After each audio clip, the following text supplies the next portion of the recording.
The only way to beat the system is to get out and never come back. You can't really process a trauma or do any sort of deeper work until your basic needs are met. If we don't deal with the underlying issues, then we're delaying the problem. We're not about punishment, we're about trying to restore a person.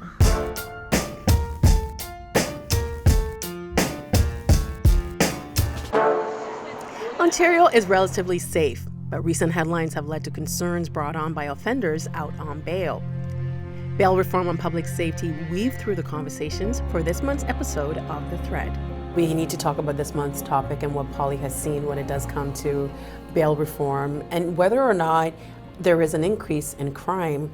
It seems as if everywhere you turn, if you're on the transit or if you're just out and about, something seems to be occurring to make people feel unsafe. When we talk about bail reform and whether or not crime is on the rise, what does Polly see? People are afraid because crimes are being committed that they didn't see before. But what's causing the anger is that a lot of the people committing the crimes have criminal records, previous criminal records, and they're out on bail or on parole, and then they're reoffending. When you have the insight and understanding, generally you won't repeat that behavior. My name is Lee Chapelle, and I am the president of Canadian Prison Consulting Incorporated. My first 10 years of prison, I was one of the I'm not going to change guys. I didn't see another place in the world for me at that point. I didn't see much in the way of opportunities down the road for a guy who'd been in and out of prison, came from child welfare, who had a drug habit in my 20s, cocaine. And I really didn't see a path forward. And I didn't have that self-value or self-belief, which are keys to overcoming also. I was already at a point where I had started to feel like I was losing my sanity because I had already served probably 14, 15 years at that point. I had been out for a while. I came back into the system, and it wasn't like an old slipper the way it used to be where you could slip in and say, okay, I'm here and adjust. I had a really hard time, and I took a look at myself and I thought, okay, is this where I'm going to be for the rest of my life? It's just wild that at 30, you'd already been inside for 14 years, 15 years. Yeah. I had hit a point where what I have coined dirty knowledge or guilty knowledge had started taking a toll on my mental well-being. I was fortunate enough to be able to begin meeting with a psychologist on site. Through that 6 months of meeting with her, I had committed to stopping smoking marijuana. I committed to being all involvement in subculture. I committed to taking university. I began taking courses from McMaster correspondence. At the end of that 6-month period, which I signed up for as a trial, I felt more empowered and better than I had in my entire life.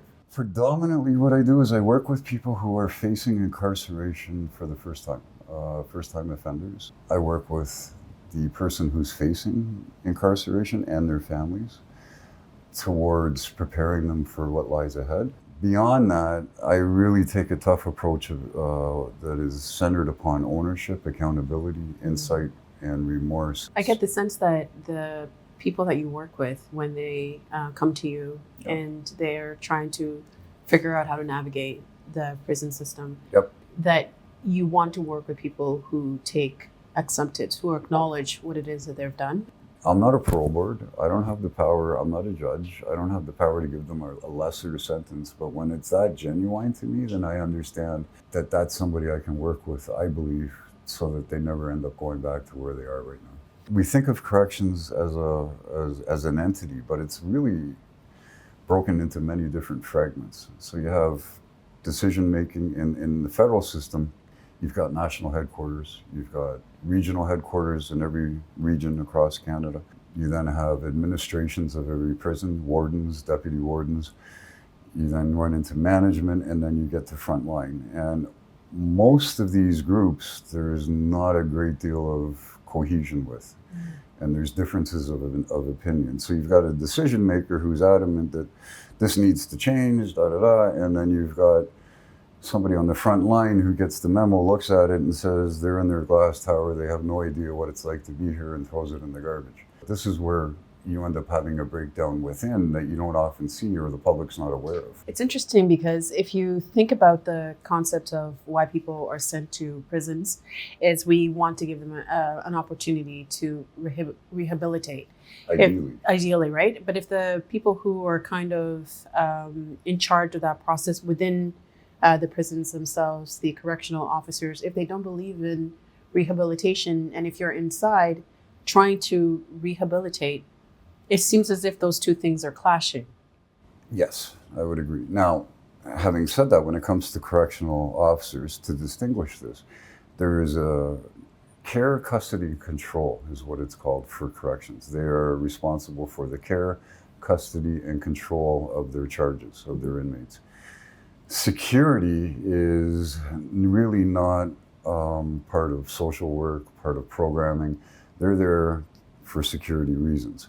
Now, this becomes a nuanced, really challenged, because you've got a demographic of inmates that are subculture, deeply entrenched in subculture. I was one for when I was young. What do you mean by the subculture? So drug trade, gambling, still active, so that ultimately if there's a way somehow through whoever you're in with and you're hanging out with to make arrangements for something to still occur that's criminal on the street. I mean, there's active people who are not prepared and are very clear. They say, I don't want to change. I'm going out and I'm still going to do, or they may not be that open about it, but that's where they're at. Whether you're on the inside or on the outside, a cycle of change may be needed. What path will lead to positive transformation?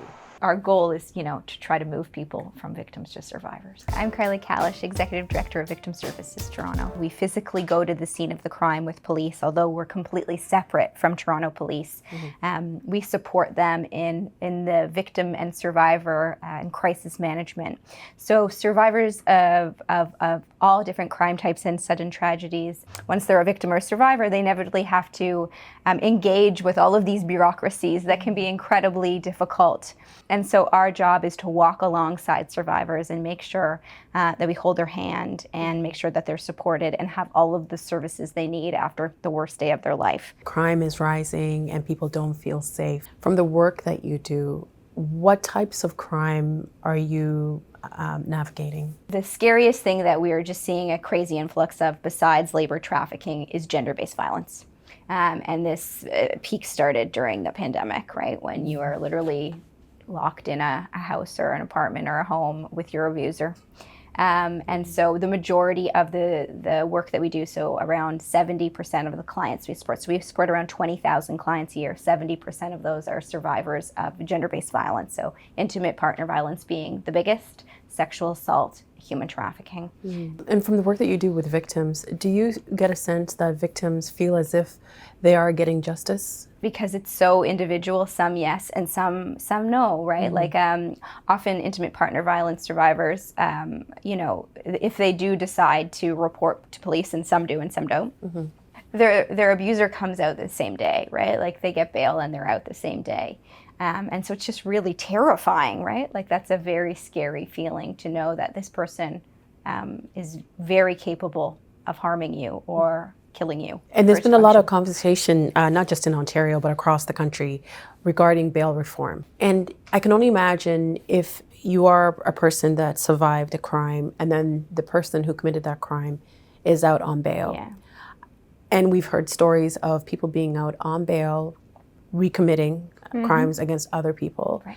What are your thoughts around that? And we would have survivors who feel both ways. I will tell you that most of the survivors we support would say that they feel like the current system does not go far enough, and they're supportive of bail reform, but not all. So how do we even begin to dissect what's happening around public safety and the perception of public safety in this country?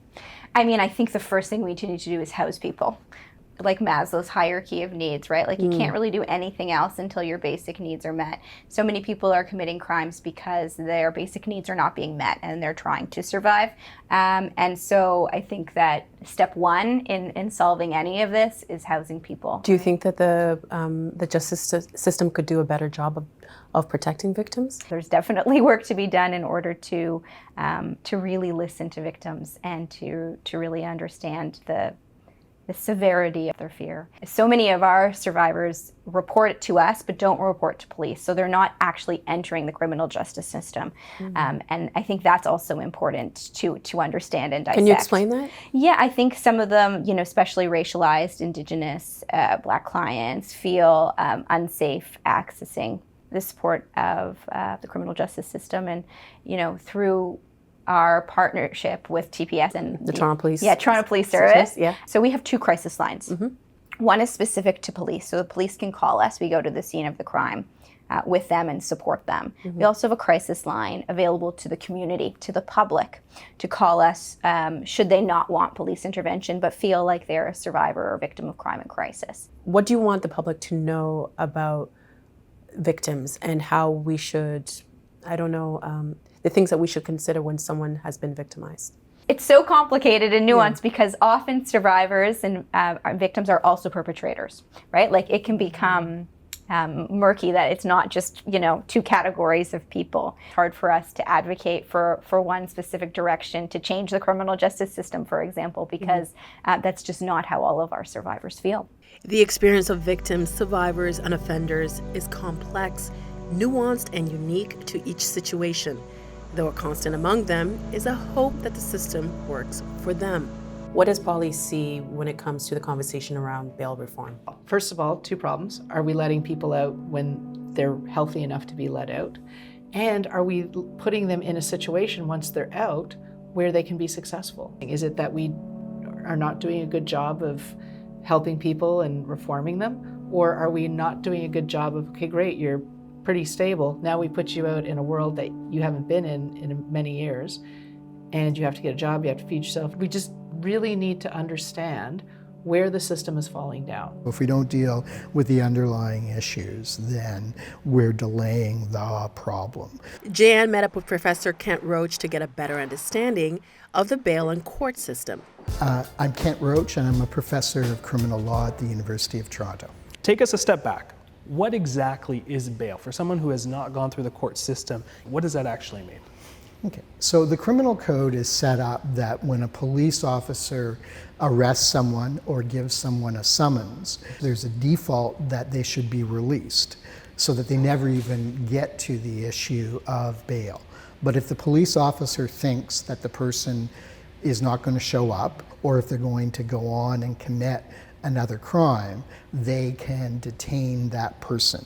And within 24 hours, they have a right under the charter to go in front of a judge or a justice of the peace to determine whether they will be granted bail. The justice of the peace has to decide, can I ensure that this person will come back to court, will not commit other offenses, and can I maintain confidence in the administration of justice by either releasing this person, usually on conditions, or having them serve, denying them bail.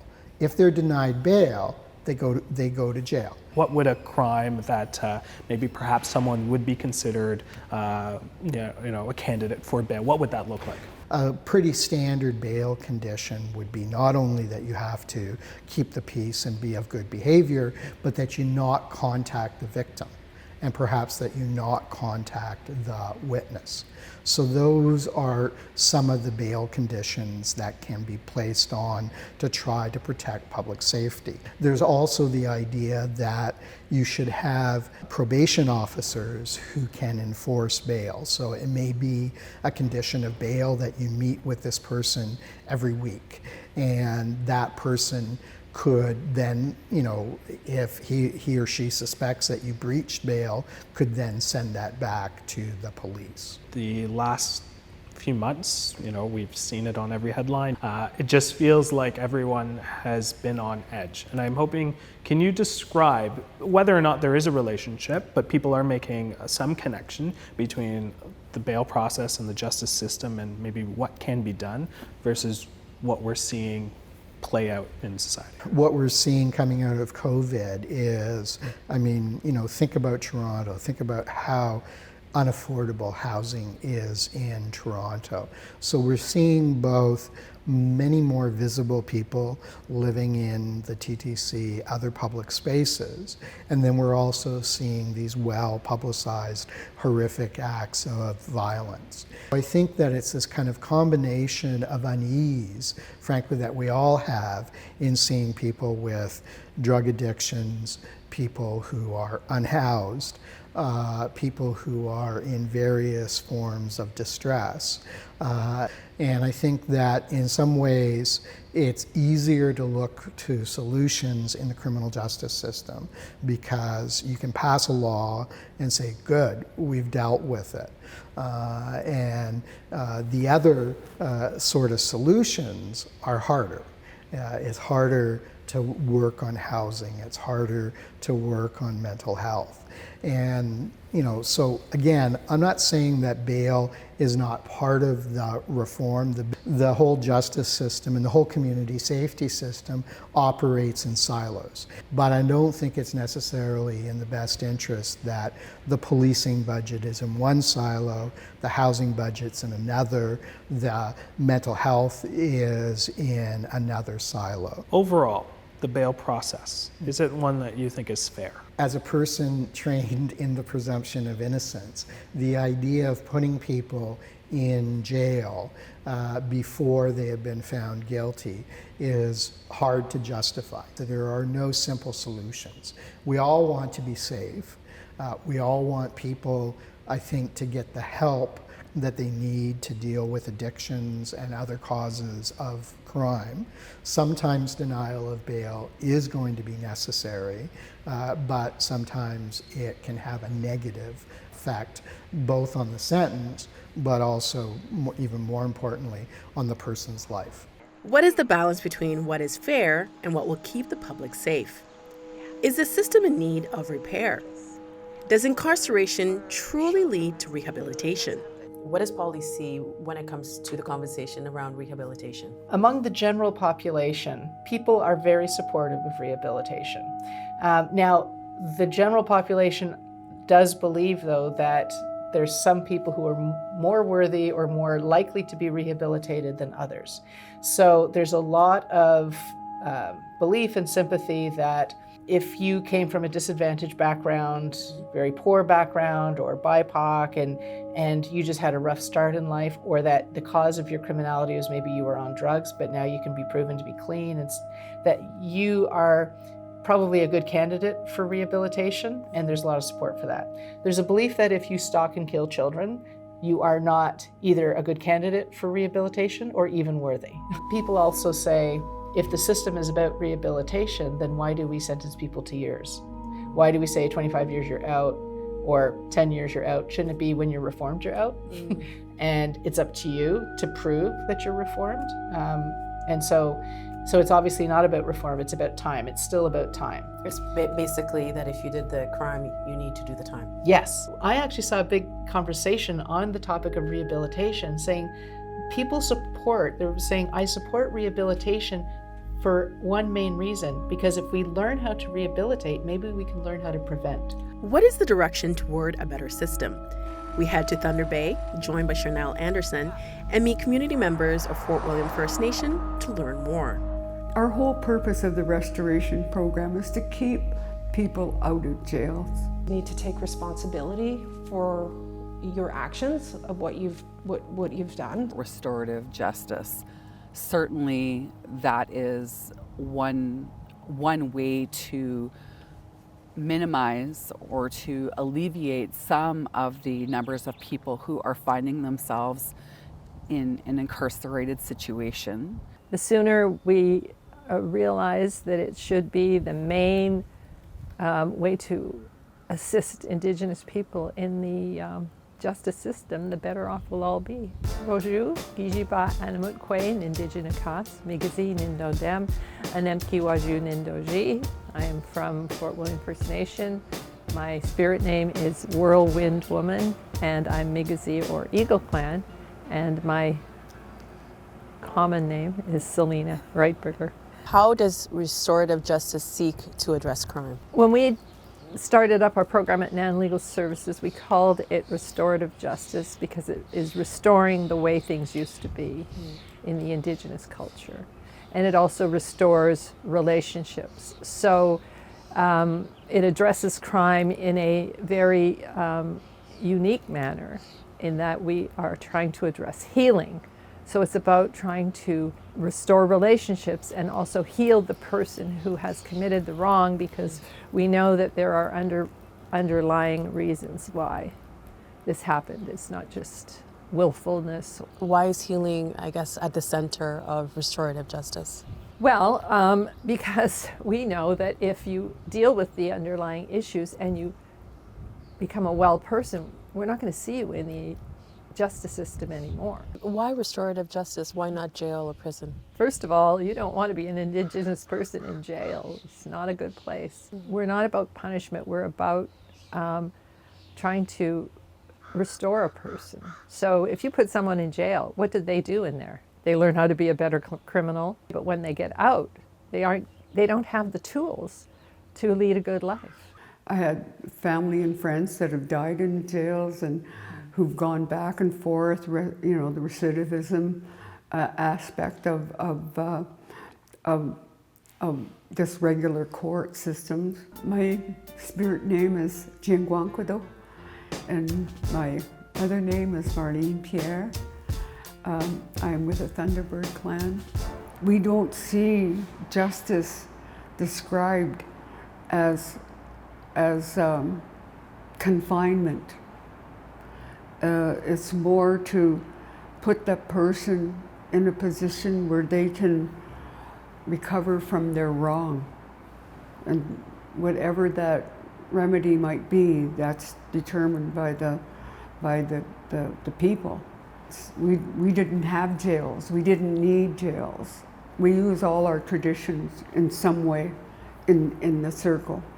It's really important that we are looking at ways to address those systems so that they are less discriminatory towards Indigenous people, that don't set Indigenous people up for having to be in conflict with the law. I'm Michelle Solomon, Chief of Fort William First Nation. You certainly have to look at all the historical things that have happened that contribute to the situation that we find ourselves in today. Working on those issues, many people are aware of the issues that contribute to this, such as the residential schools, the child welfare system, the systemic racism that exists in society and in institutions that Indigenous people face every day. Those are all contributing factors to the high rates of incarcerated Indigenous people all over Turtle Island. When people are removed from communities and put into incarcerated systems, that does not give responsibility to the person who has done the harm. That takes away their responsibility because they don't have to answer to the community. When we're in circle, we're there to support each other. So my name is Renee Purvis. I'm from Fort William First Nation. I've lived here all my life. I am the Restorative Justice Coordinator / Facilitator for the program. When we do a Restorative Justice Circle, we always have an elder. There's always an elder that sits in circle, and the elder co-facilitates with myself. Then we have the individual that has done wrong, and then hopefully we would have the victim, if there is a victim, also participate in the circle. They explain what was going on at the time in their life, how they felt, how they feel now about everything, and what they'd like to see happen. Everybody in the circle gets to talk. Everybody is equal. Nobody is above, nobody is below. We're there to support one another. We come out with suggestions for the individuals. So if an individual says that, there's an issue with addictions, somebody in the circle might recommend to get an assessment done. Somebody might recommend treatment, but we have to come out of that circle with a solid plan. I'm wondering about the sort of impacts you've seen in the community, because of this restorative justice practice. As we continue to have circles to address these issues, then it really creates an opportunity for us to talk about larger issues in communities that are beyond, potential wrongdoings or things like that, criminal matters that happen in communities. At the end of the day, it's about restoring relationships. It's restoring people's safety. I think for a lot of people, we kind of have a story in our minds about people who commit crime, about people who harm others. Maybe restorative justice is demanding for us to maybe ask more questions. Find out people's stories, build people back up instead of tearing them down. Helping people just feel positive about their life. Rehabilitate people, maybe? Hopefully. What would you say justice looks like? Justice looks like accountability, reconciliation, restoration of relationships, and healing. I think healing is at the top of the pyramid. Everything should be looking towards how can we help the individuals heal, the victim and the offender. How do we heal the system toward positive change for all? What is the balance that would allow us to circle back to hope?